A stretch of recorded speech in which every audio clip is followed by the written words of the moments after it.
If you're on or active on social media profiles like LinkedIn and Facebook, why not promote them on your website? Hi there, I'm Phil Pallen, and I'm a brand strategist based in Los Angeles. I often help my clients put LinkedIn and Facebook buttons on their websites. So I'm going to show you how to do that today. Let's start with LinkedIn. There are a few different types of buttons that you can embed on your website. I'll show you. Go to developer.linkedin.com/plugins. And when you get to this screen, I'll explain the two LinkedIn buttons you're probably going to be most interested in. The first one is the Follow Company plugin.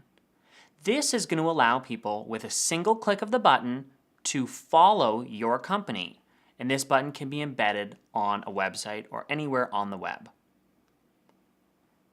The second button that you may be interested in if you're trying to promote your individual page is the Member Profile button.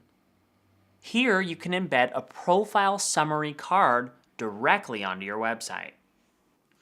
Moving on to Facebook, you've got a few options for social plugins that you can add to your site. Let's take a look.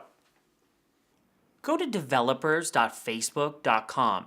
Then you're going to want to click Docs, and then find your way to social plugins. You're going to care most about the like and follow button. I'll explain the like button first. The like button is great because it's simple and it lets people quickly share content on Facebook. Down at the bottom, you'll see the configurator, which will help you insert the code you'll need to generate this button. Next is the follow button. This allows other people to follow your updates on Facebook. So by clicking this button, they become subscribed or followed to your account.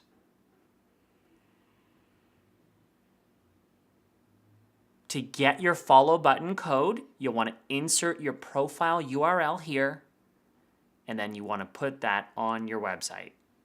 And there you go. Navigate to the developer sites for Facebook and for LinkedIn, and that's where all of the resources that you're going to need, they're going to be organized and available for download. Now, if there's anything else I can help you with, feel free to shoot me a tweet at Phil Pallen. Thanks for watching.